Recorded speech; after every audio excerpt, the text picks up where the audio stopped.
Last December 13th, there appeared in the newspapers the juiciest, spiciest, raciest obituary it has ever been my pleasure to read. It was that of a lady named Alma Mahler Gropius Werfel, who had, in her lifetime, managed to acquire as lovers practically all of the top creative men in Central Europe. And among these lovers, who were listed in the obituary, by the way, which is what made it so interesting, there were three whom she went so far as to marry. One of the leading composers of the day, Gustav Mahler, composer of Das Lied von der Erde and other light classics.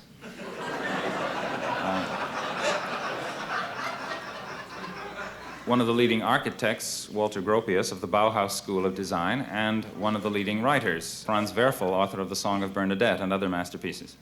It's people like that who make you realize how little you've accomplished.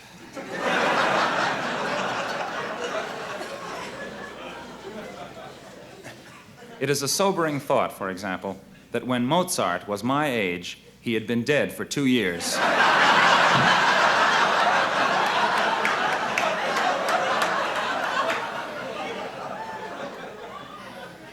It seemed to me, on reading this obituary, that the story of Alma was the stuff of which ballads should be made, so here is one.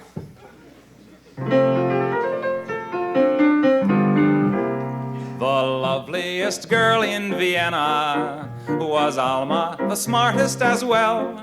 Once you picked her up on your antenna, you'd never be free of her spell. Her lovers were many and varied. From the day she began her bigging, there were 3 famous ones whom she married, and God knows how many between. Alma, tell us, all modern women are jealous. Which of your magical wands got you Gustav and Walter and Franz? The first one she married was Mahler, whose buddies all knew him as Gustav, and each time he saw her he'd holler, "Ach, that is the Fräulein I must have." Their marriage, however, was murder. He'd scream to the heavens above, "I'm writing das Lied von der Erde, and she only wants to make love." Alma, tell us, all modern women are jealous. You should have a statue in bronze for bagging Gustav and Walter and Franz. While married to Gus, she met Gropius, and soon she was swinging with Walter.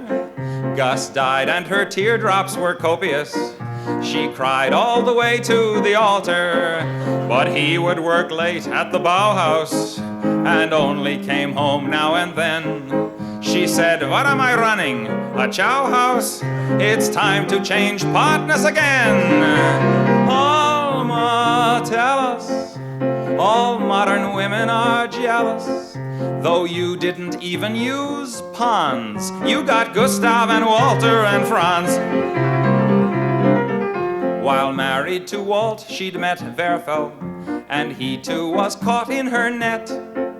He married her, but he was careful, 'cause Alma was no Bernadette. And that is the story of Alma, who knew how to receive and to give.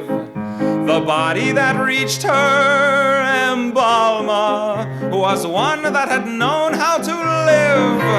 Alma, tell us, how can they help being jealous? Ducks always envy the swans who get Gustav and Walter. You never did falter with Gustav and Walter and Franz.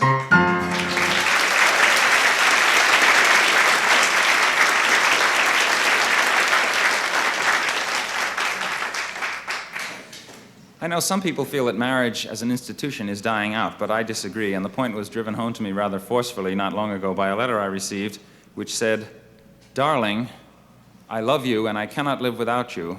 Marry me or I will kill myself."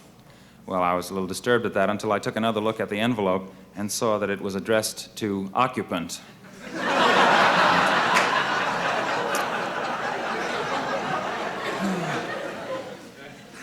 Speaking of love, one problem that recurs more and more frequently these days in books and plays and movies is the inability of people to communicate with the people they love. Husbands and wives who can't communicate, children who can't communicate with their parents, and so on. And the characters in these books and plays, and so on, and in real life, I might add, spend hours bemoaning the fact that they can't communicate. I feel that if a person can't communicate, the very least he can do is to shut up.